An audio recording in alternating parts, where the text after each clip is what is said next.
Sir நம்ம எங்க நிக்கிறோம் பாத்தீங்கன்னா மீஞ்சூர்ல இருந்து பொன்னேரி போற ஸ்ட்ரெயிட் ஹைவே 104ல நிக்கிறோம். இந்த ரோடு நார்த் மெட்ராஸ் ஃபுல்லாவே ஜாயின் பண்ணோம். இதுல என்ன ஒரு விசேஷம் பாத்தீங்கன்னா இந்த ரோட்ல அவுட்டர் பெருப்பல் ரோடு வருது. எப்படி சென்னையில inner ring road outer ring road வந்துச்சா இந்த அவுட்டர் பெருப்பல் ரோடு சென்னையுடைய பெரிய வளர்ச்சி காரணமா இந்த ரெண்டு ரிங் ரோடு எப்படி காரணமா அதே மாதிரி இந்த அவுட்டர் பெருப்பலோட பெரிய வளர்ச்சி. இதனோட லென்த் பார்த்தீங்கன்னா 145 kilometre Mahabalipuram to Kattupalli port வரைக்கும் வருது.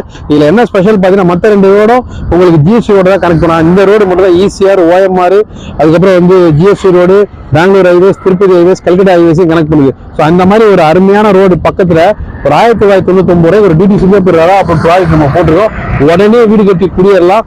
எப்படி சென்னையோட ரியல் எஸ்டேட் வரலாற்றுல இந்த ரிங் ரோடு பக்கத்துல ரேட்டு பயங்கரமா ஏறி இருக்கு ஹிஸ்டரி. அதே மாதிரி இந்த ரோடு ஒட்டின மாதிரி இருக்க போற இடம்லாம் விலை ஏறப்போகுது. இந்த முடிவு காலம் 2027 அதுக்குள்ள இன்னைக்கு நம்ம 1999 போற ரேட்டு 2027க்குள்ள 4000 5000 மாறக்கூடிய ஒரு பெரிய வாய்ப்பு இருக்கு. இந்த அருமையான வாய்ப்பு எல்லாரும் யூஸ் பண்ணி இடம் வாங்கணும். நன்றி.